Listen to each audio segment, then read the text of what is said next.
search for solutions, and the latter, veridical, relies on answers that can be reduced to right and wrong and plugged in or recalled irrespective of context. In other words, veridical type questions or veridical type learning is it green or is it blue? Is it yes or is it no? Is it right or is it wrong? Is it true or is it false? Is it A or is it B? That's the majority of what stuff. Pretty much what goes on in K-12 education these days, Yeah. on a big broad blanket. And our kids are very good at that. That's That's it. what they in my know, opinion. yeah. So thank you, because what's so important, Keith, is patterns to programs. When you open up your enterprise and you want your kids to be adaptive, they don't know how to be adaptive Right. because we've programmed Right. them in a veridical mode. Tell me the answers. Should I do this or should I do that? Should I go there or should I go there? Do you want this or do you want that? What do you think? I don't want you to tell me what to think. You ask them a Yeah. follow-up question and they get bothered by it. Oh, It's like, he is. ugh. He is. But that's what they're good at. They just don't know it because they've not been down that road before. You know what, I think that's why the enterprise can really be a benefit for kids exploring and learning by discovery.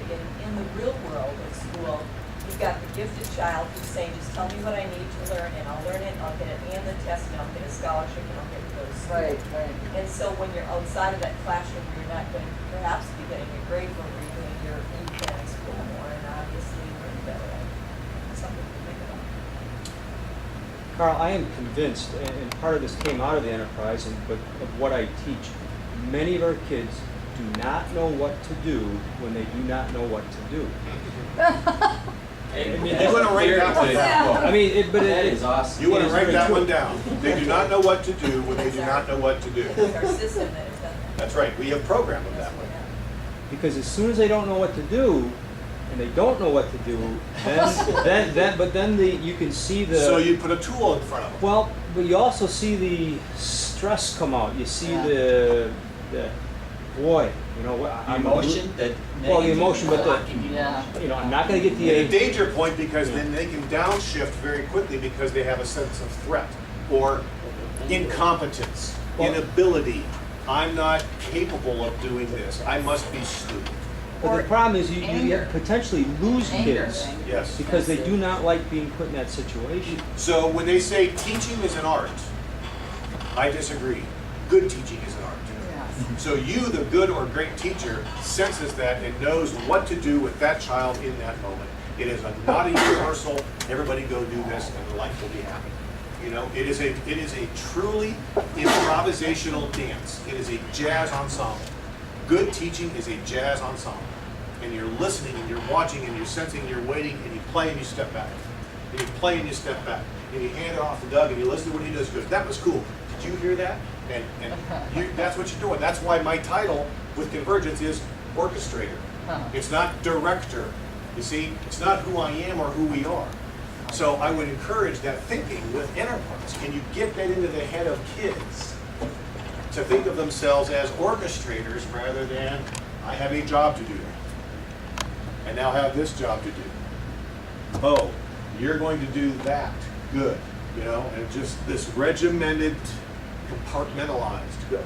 That's kind of interesting that you were being a robot just then, and one of the things we're interested, I think making robots, my first point is I think making robots might help us to make a distinction. When we make robots, we go, oh, we're not robots, what are we? I'm wondering if kids and teachers are doing that. The other thing that I became aware of, especially in my father's Alzheimer's, was, or whatever it was, because that's what the doctor said it was, and I'm not convinced that that's true. It may or may not be true. And I'm looking, and I'm looking at trying to deal with myself and what I'm going to be like as if I go through this, and I'm going to say, well, how am I going to want to be supported and how? Because I'm going to be, when I go through that, I hope I don't. I hope there's some remedy to that, but and I've approached various brain research things and said, I'm getting old, and if you want to use me for a guinea pig, here I am. But what I thought Dad really needed was he needed a GPS, or he needed a map of where he was, what he was doing inside the house. I mean, he needed some, and I wonder if that's what kids need. They just need to push the where am I button. You know, kind of like map it out. You're in this class and you're studying blah blah blah, and you're doing blah blah blah. You know, your point is well taken, Earl, because I think there's still a perception or perhaps a mode that we as educators have sort of stepped into, and we're the teachers and you're the students. There's a real challenge out there, I think, for individuals to have a good sense of self.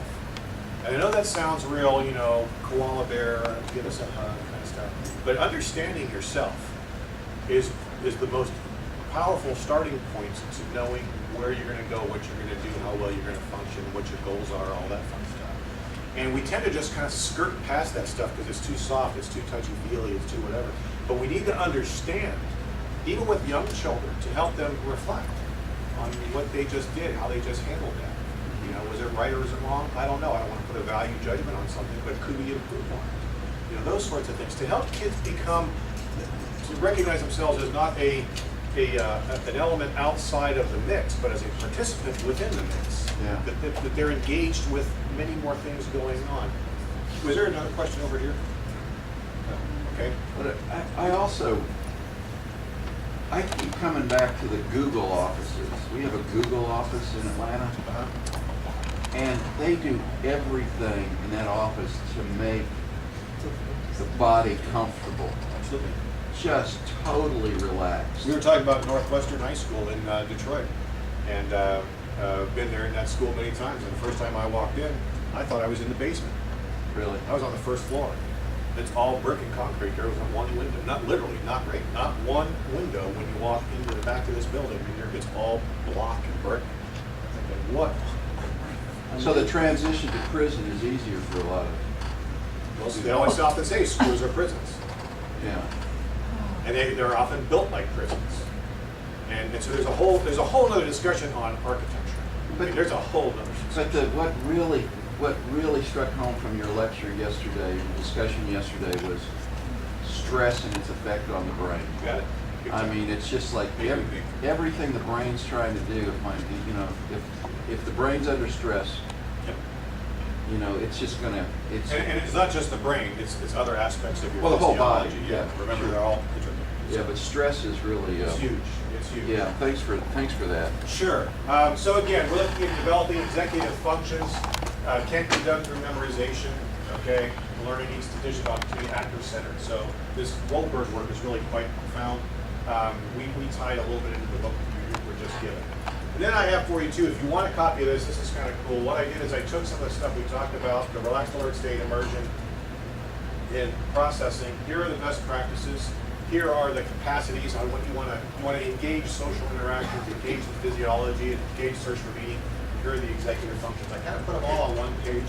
When I do workshops with teachers and curriculum development and so forth, I like to have teachers just ask for a copy of that and just put it on their desk or put it in their lesson plan as something that they skirt past from time to time as a reference tool. You know, that here are ways to consider to get to these. That's kind of what I do.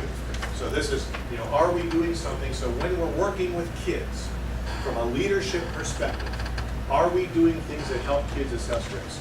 Am I their guide, their sage, their leader, their coach, their facilitator, their whatever, to help them better become better at assessing risk? I'm not sure. What do I need to look at? How about if I take a look at best practices? Maybe I need to make the learning more authentic. Oh, how do I do that? And you start questioning yourself in your overall skill set, content, and those sorts of things. So I try to just package it into a reference page. If you're interested, let me know. I can email that too. It's kind of a fun thing.